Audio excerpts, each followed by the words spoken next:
Good morning students, मैं विश्वजीत रंजन आप सबों का बीसू सर पॉलिटेक्निक एकेडमी के वीडियो लेक्चर्स में स्वागत करता हूं।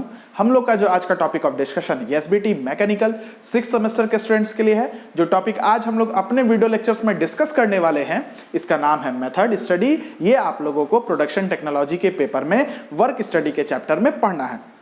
देखिए स्टूडेंट्स, मेथड स्टडी जो हम लोग का आज का टॉपिक ऑफ डिस्कशन है, हम ये चाहते हैं कि इसको देखने से पहले आप लोग वर्क स्टडी के वीडियो लेक्चर्स को देख ले, ताकि आज के वीडियो लेक्चर्स को आपको समझने में ज़्यादा परेशानी ना हो। देखिए स्टूडेंट्स, वर्क स्टडी में जैसा कि हम लोग इस बात के ऊपर में डिस्कशन कर चुके थे कि वर्क स्टडी में दो टेक्निक यूज होता है। एक टेक्निक है हमारा मेथड स्टडी, जिसमें हम लोग मेथड के बारे में पढ़ते हैं, और जो दूसरा टेक्निक है हमारा, उसको बोलते हैं वर्क मेजरमेंट, जिसमें हम लोग टाइम का स्टडी करते हैं। तो स्टूडेंट्स, अब हम लोग देखेंगे मेथड स्टडी के बारे में। तो एक बार इसके डेफिनेशन को पढ़ लीजिए। Method study is basically concerned with finding the better way of doing any process. जैसा कि आप लोग जानते हैं, प्रोडक्शन और मैन्युफैक्चरिंग में किसी भी कार्य को करने के बहुत सारे मेथड्स होते हैं, बहुत सारे तरीके होते हैं। तो मेथड स्टडी के द्वारा आप किसी भी कार्य को करने का जो सबसे बढ़िया मेथड है, उसको फाइंड आउट कर सकते हैं। चलिए, it is defined as systematic recording and critical examination of existing and proposed way of doing work. देखिए, इसको हम ऐसे भी डिफाइन करते हैं।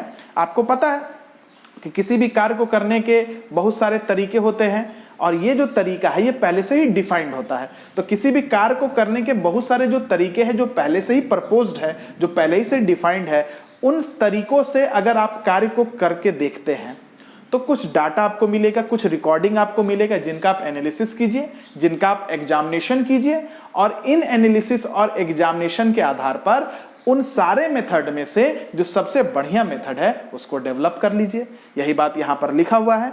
It is defined as systematic recording and critical examination of existing and proposed way of doing work. किसी कार्य को करने के जो पहले से ही प्रपोज्ड और एग्जिस्टिंग मेथड है, उनका जो भी डेटा है, उनका जो भी डेटा रिकॉर्डेड है, उन सारे रिकॉर्डेड डेटा को आप क्रिटिकली एग्जामिन कीजिए, और as a means of developing an easier and more effective method, ताकि आप एक सबसे आसान और सबसे इफेक्टिव मेथड को क्या कर सके, डेवलप कर सके। उन सारे मेथड्स का अगर आपके पास डाटा है, किसी भी कार्य को करने का जितना भी मेथड है, उन सारे मेथड्स का आपके पास अगर डाटा है, तो उन डाटा, रिकॉर्डेड डाटा को आप क्रिटिकली एग्जामिन कीजिए, है ना, बढ़िया से एग्जामिन कीजिए, ताकि उन सारे मेथड्स में से जो सबसे बढ़िया मेथड है उसको आप, जो सबसे आसान मेथड है, जो सबसे इफेक्टिव मेथड है, उसको आप डेवलप कर सके। क्लियर हो गया स्टूडेंट्स? चलिए, अब ये मेथड स्टडी का एडवांटेज क्या है।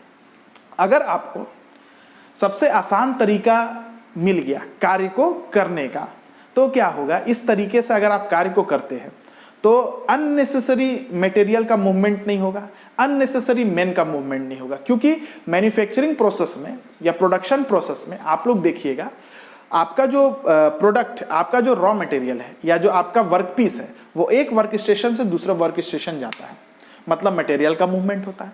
अब एक वर्क स्टेशन से दूसरे वर्क स्टेशन ले जाने के लिए आप क्या करते हैं, या तो automatic material handling system use कीजिए, या नहीं तो ऑपरेटर के द्वारा मटेरियल हैंडलिंग कीजिए, जिसको बोलते हैं मैनुअल मटेरियल हैंडलिंग।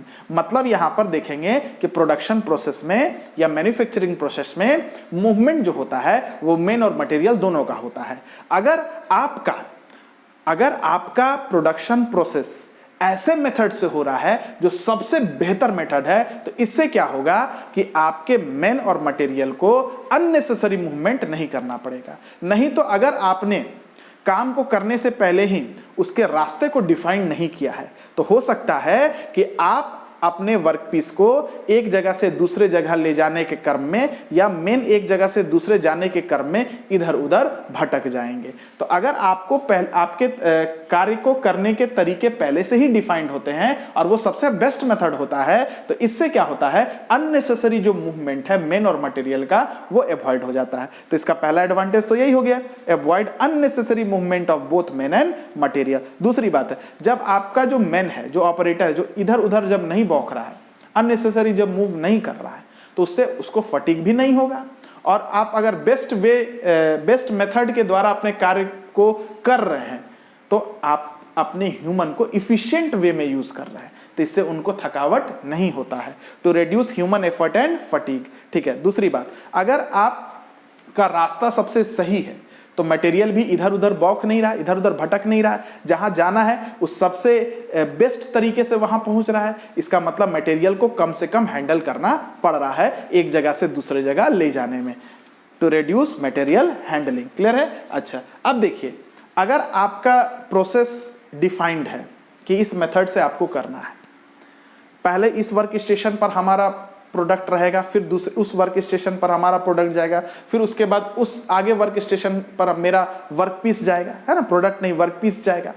मतलब हमको जब ये पता है कि अगर हम इस तरीके से काम करें और ये तरीका मेरा सबसे बेहतर है, तो मेरा वर्क पीस पहले इस वर्क स्टेशन पर रहेगा, उसके बाद अगला वर्क स्टेशन पर जाएगा, उसके बाद उसके आगे वाले वर्क स्टेशन पर जाएगा। तो इससे क्या होता है, जब आपका मेथड बेस्ट मेथड काम करने से पहले ही डिफाइंड रहता है, तो आपको अपने प्लांट के लेआउट को करने में बहुत ही मदद मिलता है। आपका प्लांट लेआउट बड़ा ही इंप्रूव प्लांट लेआउट रहता है और ये बिल्कुल सीक्वेंस ऑफ ऑपरेशन के अनुसार बना रहता है। तो यही बात यहां पर लिखा हुआ है, to improve the sequence of motion of operation by improving plant layout. क्योंकि आपको वर्क मेथड स्टडी से ये पता चल जाता है कि ये मेरा सबसे बेस्ट मेथड है काम को करने का, और अगर इस बेस्ट मेथड से हम काम को करेंगे, इस तरीके से मेरा वर्क पीस मूव करेगा, तो पहले इस वर्क स्टेशन पर आएगा, इसके बाद अगले वर्क स्टेशन पर जाएगा, उसके बाद और अगले वर्क स्टेशन पर जाएगा। तो वर्क स्टेशन का जो पोजीशन होगा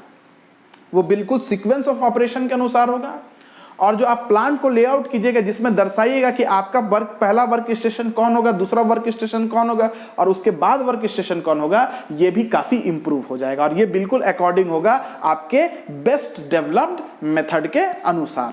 चलिए, it standardize the method in context with high productivity and efficiency. इससे आप एक स्टैंडर्ड मेथड को सेलेक्ट करते हैं इस अनुसार कि आपका प्रोडक्टिविटी और एफिशिएंसी क्या रहे, काफी इंक्रीज रहे। उसके बाद it improve the working condition. निश्चित तौर पर आपका ह्यूमन ऑपरेटर काम कर रहे हैं वो अगर थक नहीं रहे हैं, उनका एफर्ट अगर मिनिमाइज है, तो इससे वर्किंग कंडीशन क्या होगा, बहुत ही बढ़िया होगा।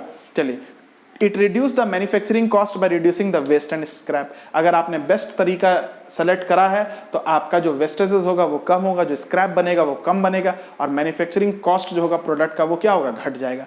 तो ये हो गया मेथड स्टडी का इंट्रोडक्शन। ये मेथड स्टडी हम किसको कहते हैं। अब इसके बाद हम लोग पढ़ेंगे procedure of method study. Method study करने का क्या प्रोसेस है। तो वीडियो अच्छा लगा तो जरूर से लाइक कीजिएगा, शेयर कीजिएगा, और जो नए यूजर्स देख रहे हैं वो चैनल को सब्सक्राइब कीजिएगा। Have a very good day.